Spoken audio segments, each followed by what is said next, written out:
अस्सलामुअलैकुम welcome to एसपिया cooking. इनकी நம்ம மட்டன் ஒயிட் குருமா தான் பார்க்க போறோம்। அதுக்கு நான் ஒரு வெங்காயம் எடுத்து எண்ணெயில வதக்கி வச்சிருக்கேன்। இப்போ இத மிக்ஸி கப்ல சேர்த்துக்கலாம்। ஒரு 3 பச்சை மிளகாய் அதையும் சேர்த்துக்கிறேன்। ஒரு 10 முந்திரி இதையும் சேர்த்து இப்போ இத நல்லா அரைச்சி எடுத்துக்கலாம்। இப்போ ஒரு சட்டி வச்சு 2 ஸ்பூன் எண்ணெய் ஊத்தி இருக்கேன்। இப்போ இந்த பட்டை கிராம்பு இதெல்லாம் சேர்த்துக்கலாம்।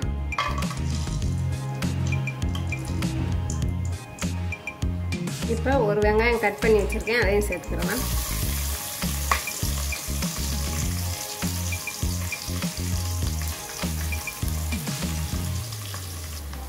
இப்போ இது கூட ஒரு கொத்து கருவேப்பிலை,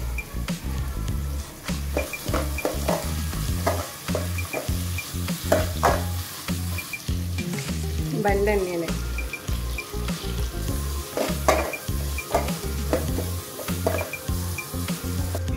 நான் மட்டனை வேக வச்சு எடுத்துருக்கேன்। வெங்காயம் வதங்கிருச்சு, ஒரு சின்ன தக்காளி,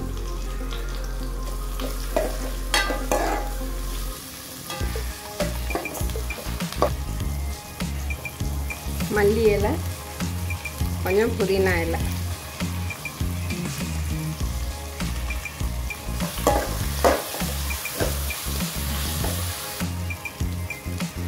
ஒன்றரை ஸ்பூன் இஞ்சி பூண்டு பேஸ்ட்,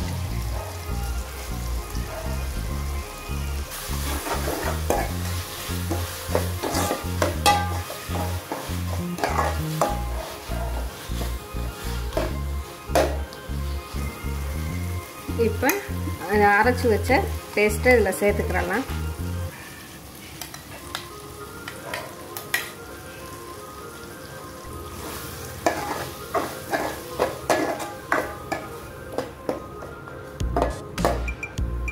இது கூட 3 ஸ்பூன் மல்லித்தூள் எடுத்துருக்கேன், 1 ஸ்பூன் சீரகத்தூள் சேர்த்துக்கிறலாம்।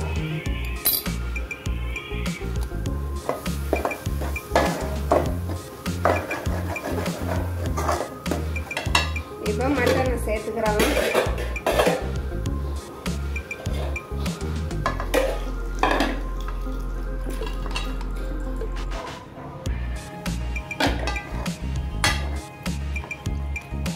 நான் 3/4 கிலோ மட்டன் எடுத்துருக்கேன்।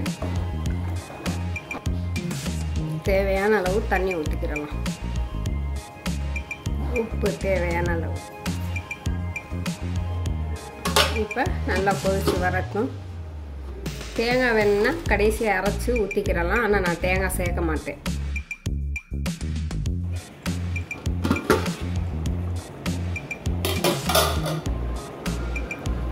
இப்போ ரெடி ஆயிருச்சு மட்டன் ஒயிட் குருமா। கடைசியில் கொஞ்சமாக புதினா இலை। இந்த வீடியோ பிடிச்சிருந்தா லைக் பண்ணி ஷேர் பண்ணி சப்ஸ்கிரைப் பண்ணுங்கள்। இன்ஷா அல்லாஹ் அடுத்த ஒரு வீடியோவில் பார்க்கலாம்।